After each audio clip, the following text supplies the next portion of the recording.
नया चैप्टर है और वो है सीखने की प्रक्रिया, प्रोसेस ऑफ लर्निंग।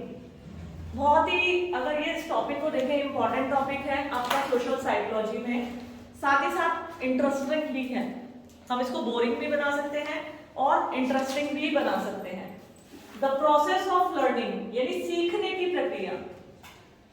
सीखना, लर्निंग कहाँ सुना है आपने? सुना है कभी शब्द? कहाँ सुना है? जल्दी जल्दी बताओ। क्लास में सीखना। क्या सीखना?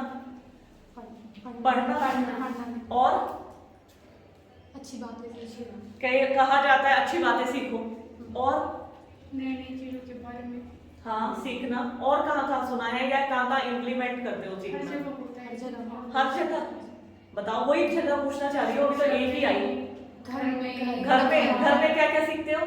अच्छी आदतें और लोगों का सम्मान, मतलब बड़ों का सम्मान करना। अच्छा, और संस्कार और खाना बनाना नहीं सीखे? हाँ,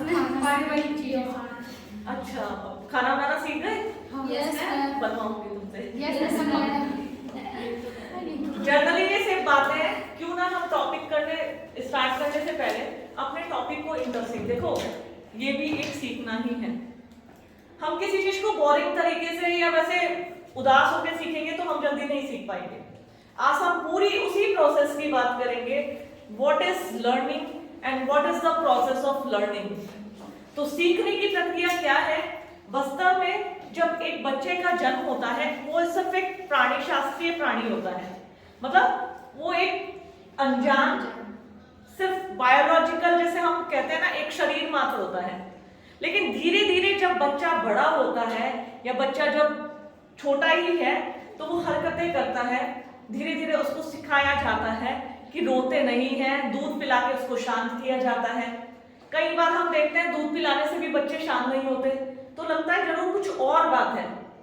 ठीक है, फिर माँ जो होती है, बच्चे की माँ, वो देखती है कहीं इसको कुछ परेशानी, बुखार तो नहीं है, पेट में दर्द तो नहीं है, तो वो सहज ही ये आभास, मतलब ये जानने की कोशिश करती है कि बच्चा जो है किस चीज से परेशान है। तो सीखने की प्रक्रिया जन्म से लेकर शुरू हो जाती है और मृत्यु पर्यंत तक व्यक्ति सीखता रहता है। हम ये नहीं कहते कि व्यक्ति जितना बड़ा हो जाता है उतना परफेक्ट हो जाता है। उसमें सीखने की सारे गुण आ जाते हैं, ऐसा बिल्कुल भी नहीं कहा जाता है। तो सीखने की जो प्रक्रिया होती है वो जन्म से लेकर स्टार्ट होती है और मृत्यु पर्यंत तक द प्रोसेस ऑफ लर्निंग जो है वो चलता रहता है। आज हम इसी सीखने की बात करेंगे और बात करेंगे कि किस प्रकार एक बच्चा जो होता है या फिर हम लोग जो होते हैं किन किन फैक्टर्स से प्रभावित होते हैं, कौन कौन सी चीजें हमें प्रभावित करती हैं या किस किस चीजों से हम जल्दी सीखते हैं या उस प्रोसेस को आत्मसात्मीकरण करते हैं। तुमने देखा होगा, अभी आप ही लोगों ने मुझे बताया इस क्लासरूम में तुम क्यों आए हो? सीखने के लिए। क्या सीखने के लिए? तुम सोशियोलॉजी की क्लास में, क्योंकि तुम अपना पीजी कोर्स कर रहे हो, तुम ये सीखने आए हो कि कैसे पढ़ें, कैसे लिखें, या इस टॉपिक को हम कैसे क्लियरिफाई करें कि क्या ये टॉपिक है। तो सीखने की प्रक्रिया एक साइकोलॉजिकल प्रक्रिया है, मनोवैज्ञानिक प्रक्रिया। कहते हैं ना, हमारे दिमाग, हमारा जो मस्तिष्क होता है, हमारा मस्तिष्क खूब सारे फैक्टर्स हैं, उन्हीं फैक्टर्स की मैं आपकी मनोवैज्ञानिक कारक है सबको डिटेल में बताऊंगी। जब हम खुश होते हैं, जब हम सेटिस्फाई होते हैं, संतुष्ट होते हैं, हम बहुत जल्दी सीख जाते हैं। खुशी में पता नहीं चलता। ठीक है, अगर इस क्लासरूम में मैं एक ऐसा माहौल क्रिएट कर दूं कि आप बहुत उदास हो जाए, डांटने लग जाओ, आप इतने देर से क्यों आए, कल से क्लास में नहीं आओगे, बाहर निकलोगे, ठीक है, आप डिमोरलाइज हो जाओगे, बैठने वाले बच्चे और घबरा जाएंगे। ठीक है, तो ऐसे में क्या होता है, हम एकदम से फ्रस्ट्रेट हो गए, तो जो हम कार्य कर भी रहे होते हैं ना, उस कार्य की क्षमता में गिरावट आ जाता है। हम सीखने के बजाय हम उल्टे रिवर्स मोड में चले जाते हैं। अब मैं तुम्हें पढ़ाऊंगी, फिर कहूंगी समझ में नहीं आया, पूछो दोबारा, तो तुम कहोगे मैडम तो डांट रही है, तो हाँ मैडम समझ में आ गया। ये क्या होता है, ये सब चीजें सीखने को अफेक्ट करती है, प्रभावित करती है। तो उन्हीं सब प्रोसेस के बारे में जानेंगे। बहुत सिंपल सा टॉपिक है, इसमें आपको रटना नहीं है, जस्ट समझना है प्रोसेस ऑफ लर्निंग क्या है, सीखने की प्रक्रिया क्या है और इसके कारक कौन कौन से होते हैं, और सीखने की कुछ थ्योरीज हैं वो मैं आगे आपको बताऊंगी, सीखने के सिद्धांत।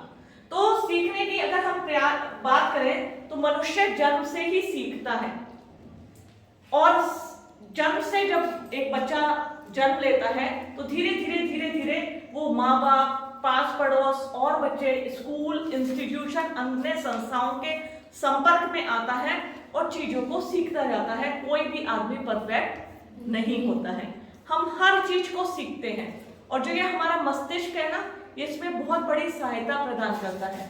किम्बाल यंग ने सीखने की प्रक्रिया को परिभाषित करते हुए कहा है कि सामाजिक सीखने से तात्पर्य उन कार्यों, तथ्यों एवं मूल्यों की उपलब्धि से है। ध्यान से समझना, सामाजिक सीखने से तात्पर्य उन कार्यों, तथ्यों और उन मूल्यों की उपलब्धि से है जो हमसे अन्य व्यक्तियों के संपर्क के द्वारा उत्पन्न होती है। अब तो तुम सिर्फ क्लास में आके सीख रहे हो, लेकिन किन्हीं लोगों के संपर्क में आने से ही हम कुछ चीजों को सीख लेते हैं। फॉर एग्जाम्पल, घर पे अगर मैं बोलूं कि बेटा तुमने ब्रश करना, कई बार छोटे बच्चे होते हैं, देख के बड़ा आदमी जो कार्य करता होता है, इवन घर में बुजुर्ग जब पूजा पाठ करते हैं, छोटे बच्चे भी हाथ जोड़कर खड़े हो जाते हैं, ठीक है। कई बार तो उनको समझाया जाता है आप ऐसा करिए, कई बार वो जाने अनजाने देखकर सेम वही काम करते हैं। माताएं घर में बड़ों बुजुर्ग का सम्मान करती है तो बच्चे भी उसी तरीके से अपने माता पिता का अनुसरण करते हैं और ठीक उसी प्रकार से बिहेवियर करते हैं। कहने का मतलब किम्बाल यंग ने भी कहा है कि सामाजिक सीखने से तात्पर्य उन कार्यों, तथ्यों तथा मूल्यों की उपलब्धि से है जो हमसे अन्य व्यक्तियों के संपर्क के द्वारा उत्पन्न होती है। जब हम अन्य व्यक्ति से संपर्क, चाहे हमारे बड़े हो, चाहे छोटा बच्चा हो, चाहे कोई टीचर हो, चाहे अन्य व्यक्ति हो, उनसे जब हमारा संपर्क होता है ना, इवन कई बार हम किन्हीं लोगों को देख के बड़े प्रभावित होते हैं। किन्हीं लोगों को हम आप लोगों ने सुना होगा रोल मॉडल, ठीक है, कि अक्सर हम पूछते हैं कि रोल मॉडल कौन है हमारा, तो हम किन्हीं महानुभवों का नाम लेते हैं। कोई लोग, जरूरी नहीं है रोल मॉडल कोई महानुभवी हो। एक लड़की से मैंने पूछा था बेटा अपना रोल मॉडल बताओ, तो उसने कहा था ऐश्वर्या राय।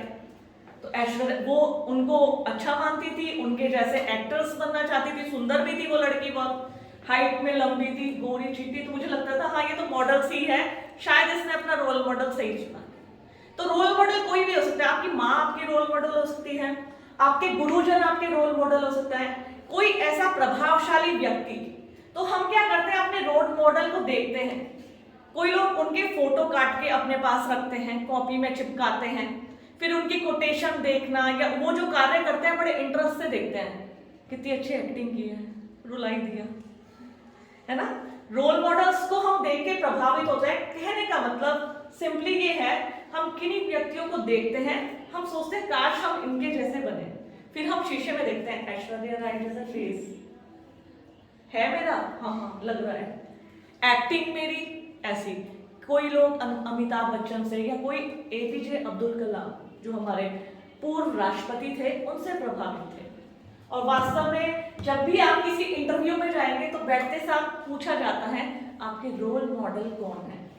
तो हमेशा जब भी आप प्रगति के पथ पर अग्रसर हो, अपना एक रोल मॉडल चुनिए, उन्हें फॉलो करिए, उनकी अच्छी चीजों को देखिए, उनसे सीखने की कोशिश करिए। सेम किम्बाल यंग ने इसी डेफिनेशन को, इसी चीज को डिफाइन किया है कि सामाजिक सीखने से तात्पर्य उन कार्यों, तथ्यों और मूल्यों की उपलब्धि से है जो हम अन्य व्यक्तियों के संपर्क के द्वारा उत्पन्न होती है। जो हम सीखते हैं, उनसे संपर्क करते हैं, सहज ही हम सीख जाते हैं। छोटे छोटे बच्चे मिमिक्री करते हैं, ठीक है, एक्टिंग करते हैं। मैं भी बहुत देखती हूँ, तो रील्स कभी क्या होता है जब मन अशांत होता है ना, रील्स देख के दिल खुश सा हो जाता है। फिर मैं सोचती हूँ कितना टैलेंट है, छोटे छोटे बच्चे कॉपी कर रहे हैं। चलो बड़ों तो छोड़ो, छोटे छोटे बच्चे इतनी अच्छी कॉपी कर लेते हैं, या गाना इतना अच्छा गाते हैं, तो देख के लगता है कि कितना अच्छा है, कितनी जल्दी इन्होंने सीखा।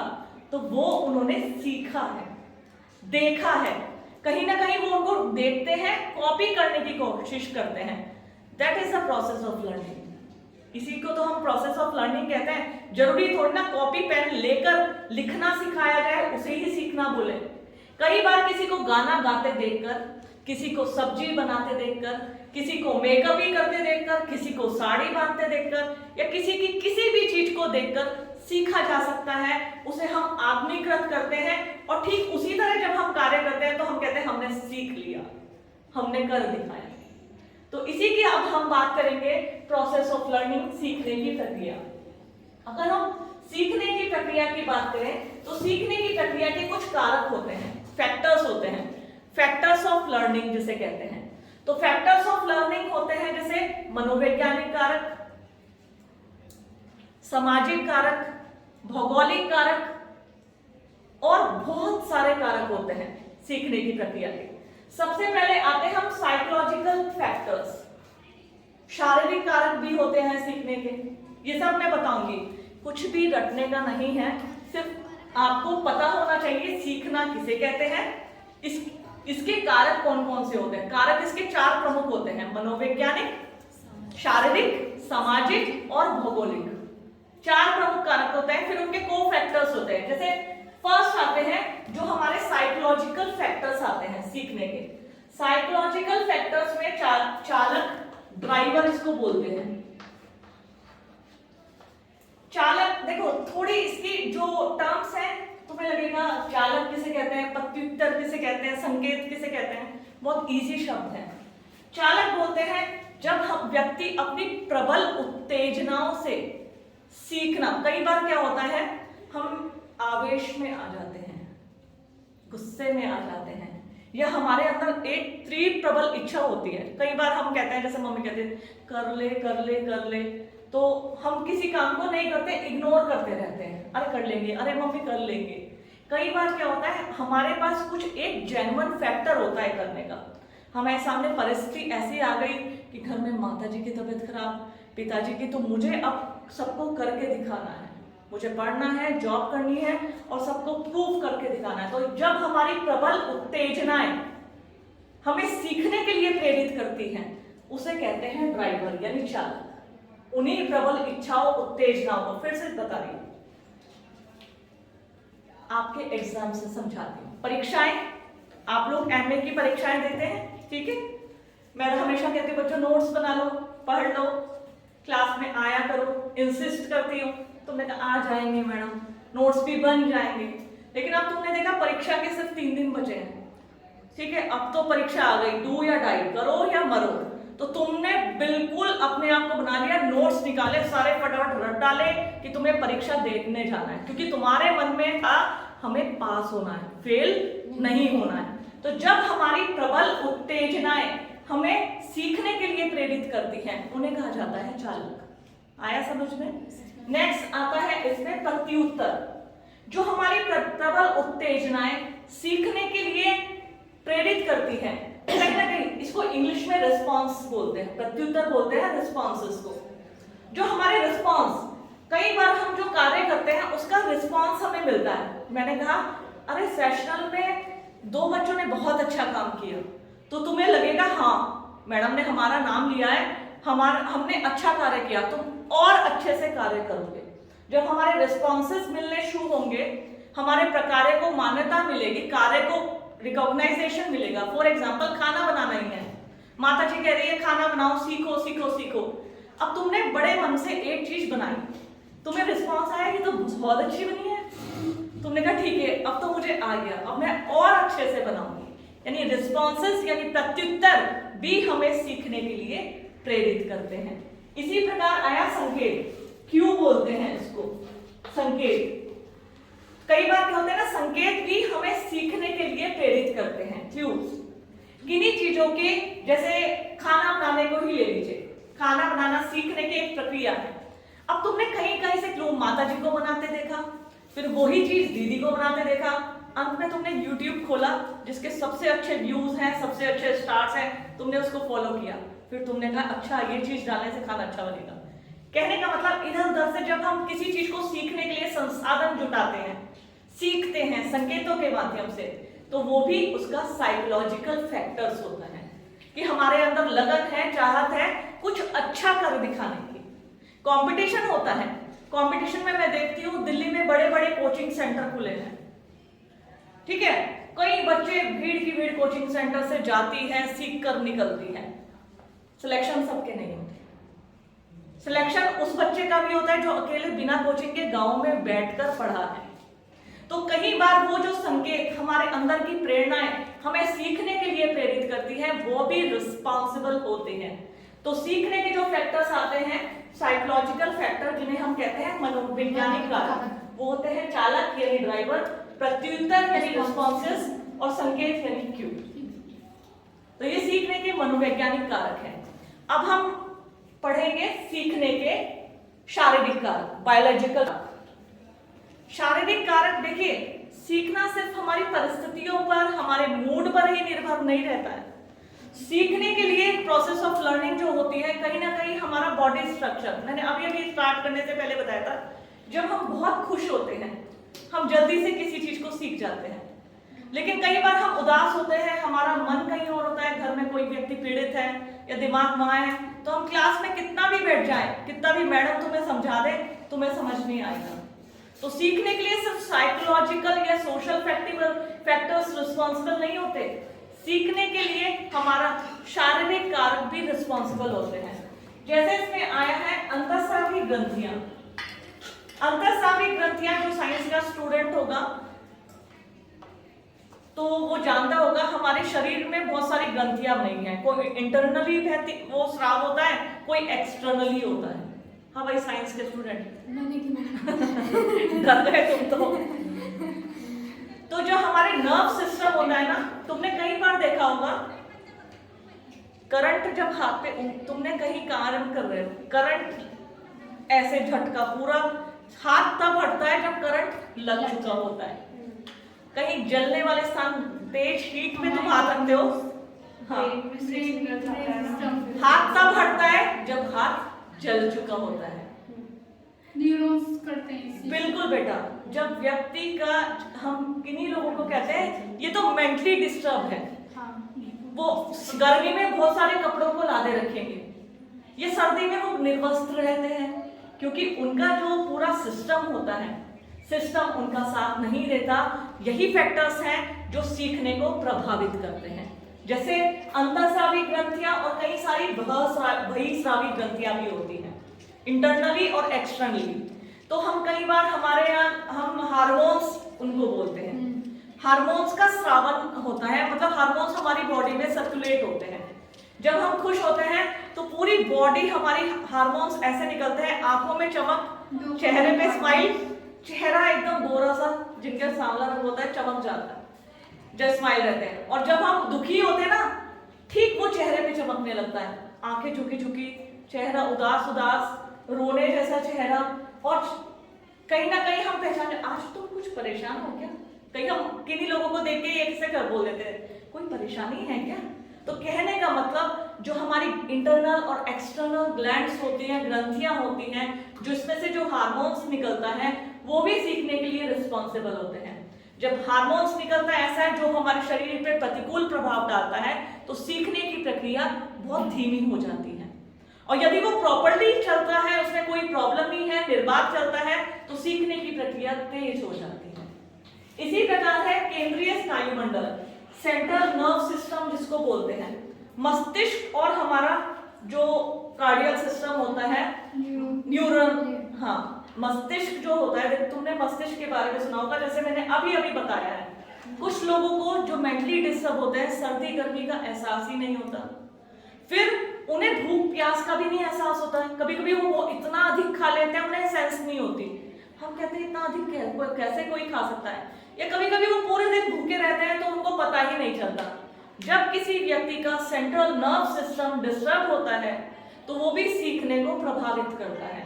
उसके अकॉर्डिंग भी व्यक्ति जो होता है वो सीखने की प्रोसेस या तो धीमी हो जाती है या तेज हो जाती है। तो सेंट्रल नर्व सिस्टम, केंद्रीय स्नायु मंडल जो होता है, और जो मैंने जलना बताया, करंट लगना बताया, सब वो इसी से इंटरकनेक्टेड है, केंद्रीय हमारे सेंट्रल नर्व सिस्टम से। क्योंकि जो ये सेंट्रल नर्व सिस्टम होता है ये पूरी बॉडी को कंट्रोल करता है, हमारे हाथ भी उसके अनुरूप चलते हैं। करंट लगा तो मस्तिष्क ने कहा हाथ हटाओ, करंट लग गया भाई जल्दी से, जब तक वो हटाया मैसेज यहाँ तक पहुंचा करंट लग चुका होता है। जैसे ही जलने का मैसेज आया हाथ जल चुका होता है, मैसेज तब तक पहुंचता है, विद इन 9 सेकंड में काम चलता है। अनैच्छिक क्रिया बोलते हैं। अनैच्छिक क्रिया, ऐच्छिक क्रिया और अनैच्छिक क्रिया ये सब व्यक्ति के अंदर पाई जाती है, तो ये भी सीखने के लिए रिस्पॉन्सिबल होते हैं। ऐसे ही लोग तुमने देखा होगा जो हमारी डिजीज होती है, कई बार व्यक्ति बीमार है, बुखार है, या कुछ मैं छोटे बच्चों को देखती हूँ जिन्हें बचपन में ही कोई बीमारियां पकड़ लेती हैं। वो आम बच्चों की तरह ना तो खेल पाते हैं, ना खा पाते हैं, ना चल पाते हैं, और इवन बच्चों को तो छोड़ दीजिए, बड़े भी और बुजुर्ग भी। मैंने कहा था सीखने की प्रक्रिया जन्म से लेकर मृत्यु पर्यंत तक चलती रहती है। जब व्यक्ति बुजुर्ग वृद्ध अवस्था में आता है तो उसकी आंखों की रोशनी कम हो जाती है, कानों से सुनना कम हो जाता है, हाथ पैर की जो मांसपेशियां होती है वो शिथिल हो जाती हैं।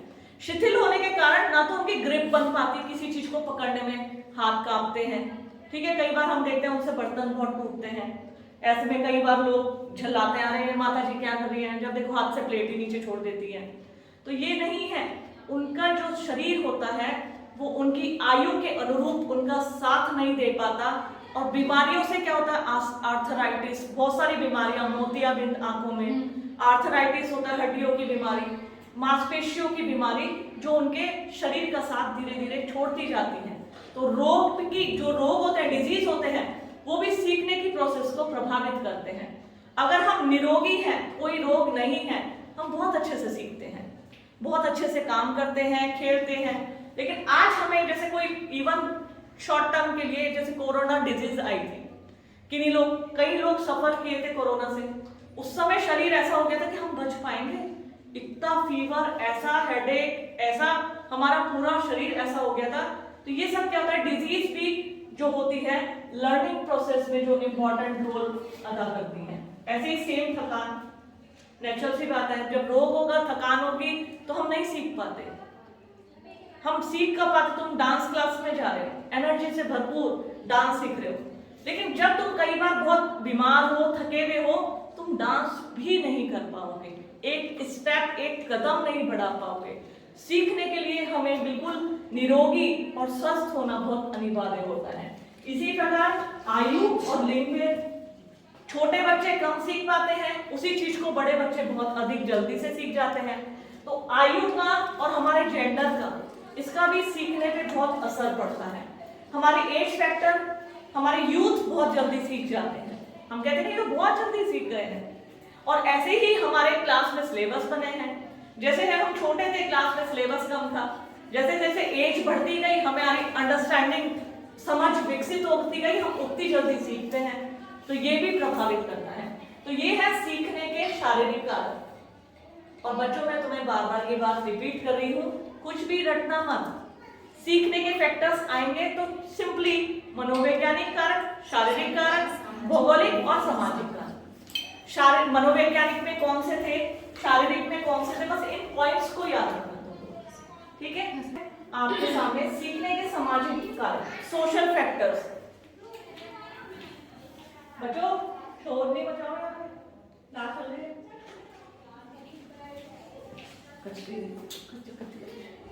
अब आते हैं बच्चों सीखने के सामाजिक कारक, सोशल फैक्टर्स।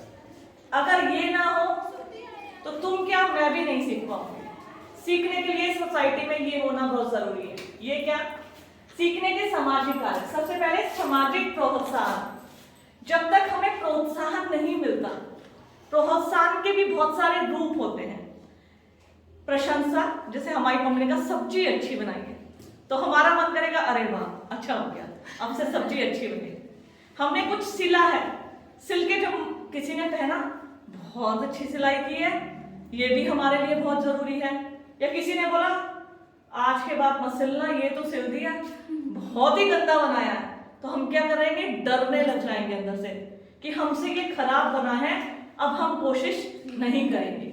इवन क्लासेस में जब मैं अपने स्टूडेंट्स को कहती तुमने असाइनमेंट बहुत अच्छे बनाए, तुम्हारा प्रेजेंटेशन बहुत अच्छा था, अभी आगे तुम्हारे जब सेशनल आएंगे, मैं इस बार सेशनल तुम्हारा फाइल में नहीं लूंगी, पिछली बार तो मेरी मजबूरी थी, नेक का कार्य चल रहा था, मैं व्यस्त थी।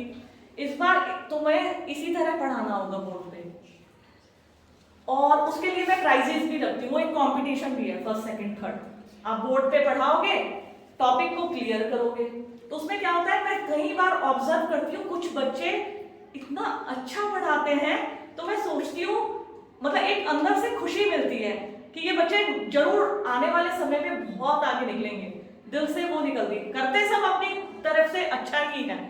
तो ये क्या होता है, जब तक हमें प्रोत्साहन नहीं मिलता, या कई बार बच्चे मुझे ही बोलते हैं मैडम आप बहुत अच्छा पढ़ाती हो। मैंने YouTube चैनल बना रखा है, तो उसमें बच्चों के मैसेज आते हैं, तो वो मैसेज जब मुझे आता है, बीच में मैं काफी डिमोरलाइज हो गई थी, मैंने बनाने बंद कर दिए थे। मैंने कहा मैं नहीं बनाऊंगी, क्योंकि मैंने कोई मोनेटाइज नहीं किया है, मुझे कोई पैसा नहीं मिलता है, मैं तो सिर्फ बस अब किस बच्चों को गाइडेंस मिले। तो जब मैंने बच्चों के मैसेज देखे, मैडम आप क्यों नहीं बना रही हैं, काश अब आप हमारे कॉलेज में होती, तो मुझे उससे मोटिवेशन मिला, प्रोत्साहन मिला, तो मैंने और उसे अच्छे से करना शुरू किया। तो मोटिवेशन, चाहे तुम्हारा खाना बनाना हो, चाहे तुम्हारा पढ़ना हो, कोई भी कार्य करना है, उसमें मोटिवेशन बहुत जरूरी है। तो सामाजिक प्रोत्साहन से हम कार्यों को बहुत जल्दी सीखते हैं। ठीक इसी तरह प्रशंसा और निंदा, कोई हमें अप्रिशिएट करता है कि कितना अच्छा बनाया है, कितना अच्छा लिखा है, कुछ लोग बहुत अच्छा बोलते हैं, कितना अच्छा बोला है, तो हमारी प्रशंसा और निंदा ये भी सीखने की प्रक्रिया में महत्वपूर्ण रोल अदा करते हैं। जब हमारी प्रशंसा होती है या निंदा होती है, तो हम उस कार्य से बचने लगते हैं, अब नहीं करेंगे हम इसको, क्योंकि उन्होंने कहा तुमने खाना भाई आज के भर मत बनाना, बहुत बेकार बनाया है, तो अंदर से तुम्हारे अंदर डर बैठ जाएगा। और जहां प्रशंसा मिलती है, एप्रिसिएशन मिलता है, उस कार्य को दिल से करने का और मन करता है। इसी प्रकार अनुकरण, अनुकरण से भी हम सीखते हैं। मैंने कहा था ना, किन्हीं लोगों को हम रोल मॉडल मानते हैं, उनको देखते हैं, उनके जैसा काम करने की कोशिश करते हैं, उनके जैसा बनने की कोशिश करते हैं, तो अनुकरण से भी हम लोग सीखते हैं। इसी प्रकार सुझाव, सजेशंस भी हमारे को सीखने के लिए प्रेरित करते हैं। सुझाव जो होते हैं, सजेशंस जो होते हैं, कई बार हम किन्हीं कार्य को करते हैं, फिर तुम कहते हो मैडम हम लिख के तो बहुत अच्छा आते हैं कॉपी में, पर नंबर नहीं मिलते, हमें नंबर बड़े कम मिलते हैं। अक्सर बच्चों का ये क्वेश्चन रहता है। फिर मैं उनसे कहती हूँ बच्चों तुम लिखते वो ही हो, अगर इसमें थोड़ा सा भी मॉडिफिकेशन कर लो लिखने में, तुम्हें उसी लिखने पे जहां अगर तुम्हें 25 नंबर मिल रहे हैं, तुम्हें 40 नंबर मिल सकते हैं। तुम पूछोगे अरे मैडम कैसे? तो ये सजेशंस होता है, जैसे तुम कलर्ड पेन यूज कर सकते हो, डायग्राम यूज कर सकते हो, डायग्राम बना के जैसे इस तरह के उनको सीक्वेंस में लिखकर। तो कई बार क्या होता है, सुझाव भी हमें अच्छे अच्छे जब सजेशंस मिलते हैं उनसे हम सीखते हैं और मिलते भी हैं। हमें घर में कई बार कहा जाता है ऐसा काम करिए, ऐसा मत करिए, यहाँ जाइए, यहाँ मत जाइए। तो कई बार हम कहते हैं ऐसे क्यों कहते हैं, बस हमें वो सजेशंस होते हैं जो हमारी लाइफ के सीखने के पार्ट में इंपॉर्टेंट रोल अदा करते हैं।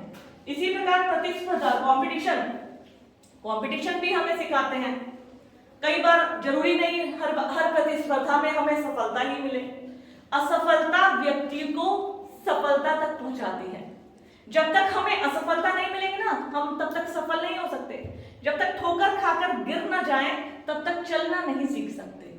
तो चलना भी तभी सीखते हैं जब एक बार ठोकर मिलके हम गिर पड़ जाएं, तो हमें पता है हमें संभल कर चलना है, हमें देखकर चलना है। मार्ग में कोई पत्थर तो नहीं पड़ा है, पहले तो हम अंधाधुंध चल रहे थे, कुछ भी नहीं देख रहे थे। जब हम ठोकर मिली, गिरे, कहने का मतलब कंपटीशन दिया, जब हमने देखा हमारा सिलेक्शन नहीं हुआ, साथ की मेरी फ्रेंड का हो गया, लेकिन वो उसका इसलिए हुआ वो पढ़ती रहती थी, उसने अपना एक रूटीन बनाया था। तो प्रतिस्पर्धा भी हमें सिखाती है। इसी प्रकार सहयोग, कोऑपरेशन, सहयोग भी व्यक्ति को सिखाता है। हम किन्हीं चीजों, आपदाओं में देखते हैं लोग एक दूसरे का बहुत सहयोग करते हैं। शादी विवाह के अवसर पर ग्रामों में देखा जाता है, लड़की की शादी होती है तो सब मिलजुल कर पूरा गांव लग जाता है। तो सहयोग से भी सीखता है। जब एक व्यक्ति को सहयोग मिलेगा तो मैं भी आगे आने वाले व्यक्ति का सहयोग करूंगी। जब मुझे सहयोग मिला है, फॉर एग्जाम्पल मेरे गुरु ने, डॉक्टर टी.आर. सिंह थे, उन्होंने मुझे इतने अच्छे से पढ़ाया। वास्तव में उन्होंने मुझे एक बात बोली थी, बेटा जरूरी नहीं है कोचिंग लेके ही सफलता प्राप्त की जाती है, बिना कोचिंग के भी सफलता प्राप्त की जा सकती है। तो मेरे को उनका सहयोग मिला और मैं हमेशा तुमसे यही बात कहती हूँ कि पढ़ाई करो या जो भी काम करो दिल से करो, उससे सफलता जरूर मिलती है। तो सहयोग भी सीखने की महत्वपूर्ण कारक है। इसी तरह सीखने के भौगोलिक कारक आते हैं। इसे मैं यूजीसी नेट के लिए इंपॉर्टेंट क्वेश्चन बताऊंगी। सीखने के भौगोलिक कारक जिसे हटिंगटन ने दिया था।